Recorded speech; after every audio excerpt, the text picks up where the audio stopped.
اندھیرے کو کوسنے کی بجائے ایک چراغ جلائیں۔ دنیا میں دو طرح کے لوگ ہوتے ہیں، ایک وہ جو ہر مسئلے پر رونا دھونا شروع کر دیتے ہیں، چھوٹی سی بات کو رائی کا پہاڑ بنا لیتے ہیں، کرتے کچھ نہیں ہے، بس بیٹھ کر حالات و واقعات کو کوستے رہتے ہیں، ہر معاملے میں دوسروں کو قصوروار ٹھہراتے ہیں۔ جبکہ دوسری قسم میں وہ لوگ شامل ہیں جو مشکل پڑنے پر اپنے حواس پر قابو رکھتے ہیں، نامساعد حالات کے باوجود کوئی نہ کوئی راستہ تلاش کر لیتے ہیں۔ اپنی اسی عادت کی وجہ سے یہ لوگ نہ صرف خود کامیاب ہوتے ہیں بلکہ دوسروں کے لیے بھی مشعل راہ بنتے ہیں۔ تاریخ انہی لوگوں کو یاد رکھتی ہے جو اندھیرے کا سینہ چیر کر روشنی و امید کی کرن بنتے ہیں۔ ایک قدیم چینی کہاوت ہے کہ اندھیرے کو کوسنے کی بجائے امید کا ایک چراغ جلا دیا جائے۔ یہ محض ایک جملہ نہیں ہے بلکہ اس میں زندگی گزارنے کا ایک انتہائی قیمتی راز پوشیدہ ہے، جو ہمیں سکھاتا ہے کہ شکایت کرنے سے، پریشان ہونے سے، گھبرانے سے، مسائل کا ذمہ دار کسی اور کو ٹھہرانے سے یا کسی اور کے کندھوں پر بندوق رکھ کر چلانے سے کچھ حاصل نہیں ہوگا۔ اس سب کی بجائے ہمیں خود ہمت کرنی چاہیے، اپنے اور دوسروں کے لیے راستے تلاش کرنے چاہیے۔ کسی کے انتظار میں بیٹھنے کی بجائے اپنے زور بازو پر یقین رکھنا چاہیے اور محنت کرنی چاہیے۔ قرآن ہمیں سکھاتا ہے کہ بے شک اللہ تعالیٰ کسی قوم کی حالت نہیں بدلتا جب تک وہ خود اپنی حالت بدلنے کی کوشش نہ کرے۔ ہم نے یہ عادت اپنا لی ہے کہ ہر کام کی ذمہ داری دوسروں پر، حکومت اور متعلقہ اداروں پر ڈال کر ہاتھ پر ہاتھ رکھ کر بیٹھ جاتے ہیں۔ مثال کے طور پہ اگر ایک محلے میں گندگی کا ڈھیر لگا ہوا ہے تو ہمارے پاس ایک راستہ یہ ہے کہ اس گندگی کے ساتھ جینے کی عادت ڈال لی جائے یا پھر اس کو صاف کر لیا جائے۔ اب یہاں یہ کہا جائے کہ یہ کام میرا نہیں ہے، میں کیوں کروں؟ تو حقیقت تو یہ ہے کہ ہمارا ایک قدم دوسروں کے لیے تحریک بن جاتا ہے۔ آج ایک کام آپ اکیلے کریں گے تو کل کو لوگ آپ کے ساتھ ملتے جائیں گے اور اسی طرح 1 سے 11 ہو جائیں گے۔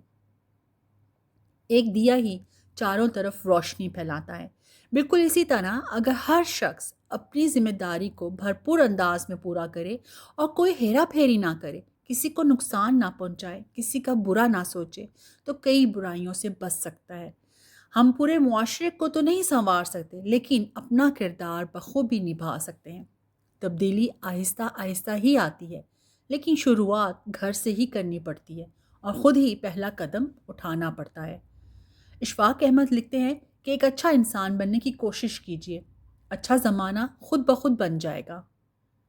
آج اگر ہم اپنے روزمرہ کے معاملات کا جائزہ لیں تو ہمیں کئی ایسے مواقع نظر آئیں گے جہاں ہم ایک چراغ ضرور جلا سکتے ہیں، جیسا کہ کسی کی بغیر کسی غرض کے مدد کر دینا، کسی کا دکھ سن لینا، کسی کی تکلیف دور کر دینا، کسی یتیم بچے کی کفالت کی ذمہ داری اٹھا لینا، کسی بھوکے کو کھانا کھلا دینا، کسی غریب و مفلس کی خاموشی سے مدد کر دینا، کسی کے تعلیمی اخراجات اٹھا لینا، کسی کو عزت دے دینا، پیار و محبت سے بات کر لینا، مسکرا دینا۔ بظاہر یہ سب کام بہت چھوٹے اور معمولی نظر آتے ہیں لیکن معاشرے کی تعمیر انہی اینٹوں سے کی جاتی ہے اور انہی اینٹوں سے مل کر ایک پوری عمارت بنتی ہے۔ اگر بنیاد اچھی ہو تو گھر بھی مضبوط بنے گا۔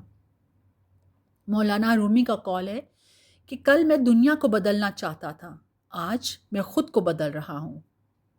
تاریخ کے سنہرے اوراق میں وہی لوگ امر ہوتے ہیں جو محبت کے بیج بوتے ہیں، مایوسی کے عالم میں امید کا چراغ جلاتے ہیں، اندھیروں میں روشنی بن کر کھڑے ہو جاتے ہیں۔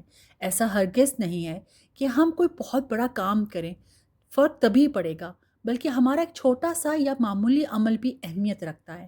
ہمیں اپنی استطاعت کے مطابق ایک چھوٹا سا چراغ روشن کرنا ہے جو کم از کم ایک مسافر کو راستہ دکھا سکے، اس کی زندگی کو آسان بنا سکے اور مشکل کو حل کر سکے۔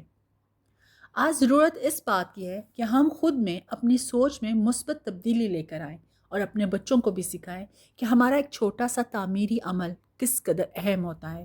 ان کو سکھائیں کہ اپنی جماعت میں کمزور ساتھی طلباء کی مدد کریں، کسی کو کچھ معلوم نہیں یا پڑھنے میں مشکل پیش آ رہی ہے تو اس کی رہنمائی کر دیں، کسی کو کتاب، پینسل یا کھانے کی کوئی چیز چاہیے تو مل بانٹ کر استعمال کریں۔ جب ہم دوسروں کی مدد کرتے ہیں اور آسانیاں پیدا کرتے ہیں تو اللہ تعالیٰ ہمارے لیے بھی آسانیاں پیدا کر دیتے ہیں، کیونکہ کی گئی نیکی کبھی ضائع نہیں جاتی، وہ کسی نہ کسی صورت میں واپس ضرور آتی ہے۔ ہمیں اپنی اپنی جگہ چاہے جس مقام پر بھی ہیں اپنا کردار مثبت طریقے سے ادا کرنا چاہیے۔ شکایت کرنا، دوسروں کی طرف دیکھنا اور صرف انتظار میں بیٹھنا کہ کوئی اور اس مسئلے کا حل تلاش کرے یا آپ کو اس مشکل سے نکالے، یہ دانش مندی ہرگز نہیں ہے۔